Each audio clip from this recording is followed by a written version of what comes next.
पहलगाम की बेसारन वैली, जिसे भारत का मिनी स्विट्जरलैंड कहा जाता है। दिन था मंगलवार 22 अप्रैल दोपहर 2:45 पर देश के अलग अलग राज्यों से 40 से ज़्यादा लोगों का एक ग्रुप कश्मीर के पहलगाम की बेसारन घाटी में घूमने आया था। सभी टूरिस्ट खुले मैदान में थे। कुछ टूरिस्ट दुकान के बाहर लगी कुर्सियों पर बैठे हुए थे। तभी जंगल की तरफ से एक सेना की वर्दी और नकाब पहने आतंकी आते हैं। टूरिस्टों के नाम पूछते हैं, आईडी चेक करते हैं, कलमा पढ़वाते हैं, पेंट तक उतरवाते हैं। मुसलमान नहीं थे, उन्हें गोली मार दी। करीब 10 मिनट तक फायरिंग करते रहे। टूरिस्ट और वहां के दुकानदारों को समझ आ गया कि ये आतंकी हमला है। शुरुआत में एक टूरिस्ट के मरने की खबर आई। रात के 11 बजते बजते उनकी संख्या 26 हो गई। एक रिपोर्ट के मुताबिक ज़्यादातर मारे गए लोग पुरुष हैं। टूरिस्टों को शुरू में पता ही नहीं चला कि क्या हो रहा है, क्योंकि हमलावर सेना की वर्दी पहने हुए थे और मास्क लगाए हुए थे। महाराष्ट्र के पुणे के आसवाड़ी पहलगाम में घूमने आई थी। उन्होंने एक मीडिया चैनल को यह बताया कि हमलावरों ने सिर्फ पुरुषों को निशाना बनाया। खास तौर पर उन्होंने हिंदुओं को जबरन कलमा पढ़ाने की कोशिश की। जो नहीं पढ़ रहा उन्हें गोली मार दी। उसने बताया कि मेरे पापा को मेरे सामने 3 गोलियां मार दी। सवाल उठता है कि कश्मीर में हमला होना क्या सिर्फ एक संजोग है या फिर एक आतंकी सेना की सोची समझी साजिश है। दोस्तों, अमेरिकी उपराष्ट्रपति भारत के दौरे पर हैं और ये आतंकी हमला हुआ है। इसी तरह 20 मार्च सन 2000 उस समय में अमेरिकी राष्ट्रपति बिल क्लिंटन भारत आए हुए थे। उस समय भारत में छत्तीसगढ़ गांव में हमलावरों ने हमला कर दिया था। तभी हमले में 35 सिख मारे गए थे। कश्मीर में यह पहली बार था कि आतंकियों ने सिखों का निशाना बनाया। तो इसके पीछे ये थ्योरी कहती है कि अमेरिकी उपराष्ट्रपति की यात्रा का सिक्योरिटी प्रोटोकॉल होता है। उनके आने से पहले ही 2 C-17 मास्टर प्लेन आ गए थे। अमेरिकी एजेंसियों ने डेरा जमा लिया था। इंटेलिजेंस एक्टिवेट है। उनके बावजूद आतंकियों ने कश्मीर पर हमला ये संदेश देने की कोशिश की है कि हम कभी भी कुछ भी कर सकते हैं और इससे अमेरिका की नज़र में इंडिया की छवि खराब हो सकती है। पीएम मोदी सऊदी अरब के दौरे से जुड़ा हुआ है और इसके साथ ही आतंकी संदेश देना चाहते हैं कि कश्मीर का मुद्दा अभी खत्म नहीं हुआ है।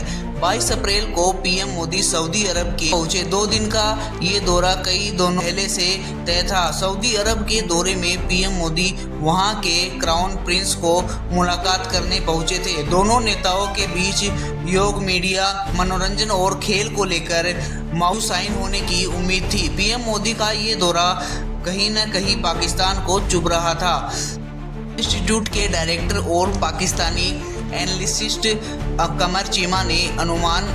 कमर चीमा के अनुसार पीएम मोदी का सऊदी दौरा पाकिस्तान के लिए एक तरह का चैलेंज है और खबर आ रही है कि सऊदी अरब पाकिस्तान भिखारियों के लिए नया नियम ला रहे हैं। वहीं भारत में पीएम मोदी अरबों डॉलर की डील करने जा रहे हैं। तो अब आतंकियों ने यही दिन क्यों चुना, इसकी वजह क्लियर हो चुकी। अरब समेत मुस्लिम देशों और भारत सरकार को एक मैसेज देने की कोशिश की है। कश्मीर का मुद्दा सभी समाप्त नहीं हुआ है।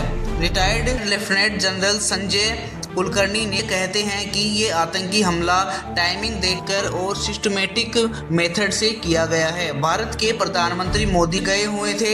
ऐसे में ये वारदात भारत को नीचा दिखाने के लिए की गई है। अब सवाल है कि आतंकियों ने हमले के लिए पहलगाम ही क्यों चुना।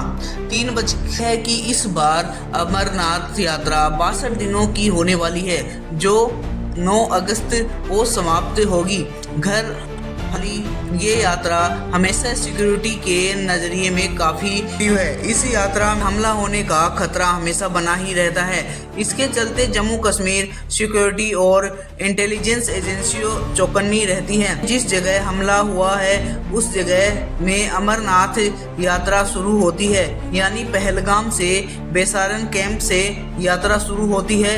करीब 36 किलोमीटर का सफ़र तय करने के बाद श्रद्धालु अमरनाथ पहुंचते हैं। ऐसे में पहलगाम हमलावर आतंकी ने अमरनाथ यात्रा के लिए धमकी दी है। वही ये भी है कि भारत में कैनोब रेल ब्रिज दुनिया का सबसे ऊंचा रेलवे ब्रिज तैयार कर लिया गया है। इससे अब श्रीनगर के लिए भी कनेक्टिविटी भी पॉसिबल होगी। कटरा श्रीनगर रूट का सफर भी ट्रायल हुआ था।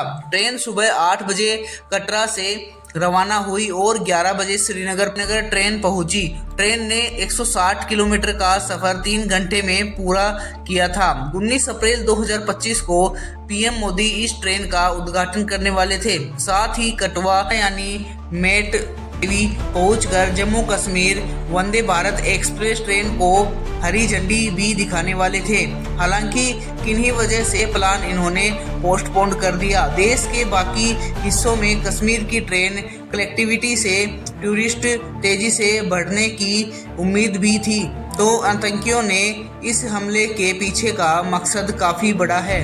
इसके मेन मकसद है कश्मीर में टूरिस्ट को रोकना, जिससे वहाँ का बिजनेस ठप हो जाएगा और वहाँ के लोग बेरोजगार होंगे और फिर वे के लिए आतंकी संगठनों से जुड़ जाएंगे। वैसे एक सवाल ये भी है कि क्या पाकिस्तान सेना चीफ ने आतंकी हमले का हिंट दे दिया था? दरअसल पाकिस्तान की army chief general Asif Munir ने पिछले हफ्ते हिंदू मुस्लिम के दरार डालने वाली बात कही थी और कश्मीर को पाकिस्तान की गली की नस बताया था। उन्होंने कश्मीर को गाजा के मुसलमानों के साथ धड़कता है। इस्लामाबाद से पहले ओवरसीज पाकिस्तान सम्मेलन में जनरल मुनीर ने कहा था, मकसद बिल्कुल साफ है, हमने कश्मीरी भाइयों को उनके वीरतापूर्ण संघर्ष में अकेले नहीं छोड़ेंगे।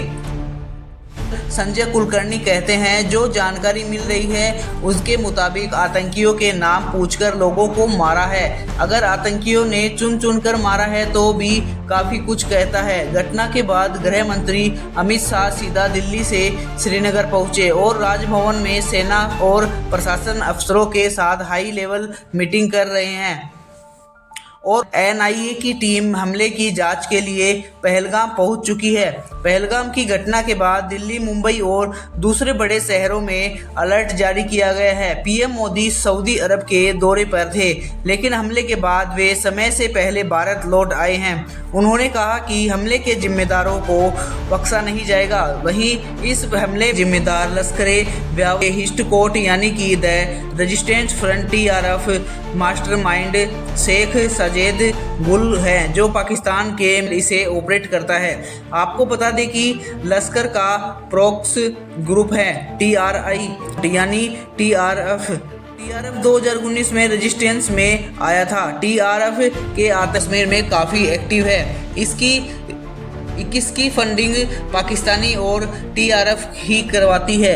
जानकारी के मुताबिक इसे सजाद गुल और साजिद जट लीड करते हैं। जम्मू कश्मीर में 2019 में पुलवामा अटैक के बाद इसे सबसे लोगों की मौतें हुई हैं। मरने वाले एक UAE और एक नेपाल का टूरिस्ट भी शामिल है। बाकी टूरिस्ट यूपी, गुजरात, महाराष्ट्र, कर्नाटक, तमिलनाडु और ओडिशा के हैं शामिल है। दोस्तों, दो परिवारों के लिए अपनी संवेदना व्यक्त कर सकते हैं। बाकी और आप कमेंट जरूर करें और वीडियो को लाइक से और ऐसे ही वीडियो पाने के लिए वीडियो को सब्सक्राइब जरूर कर लें।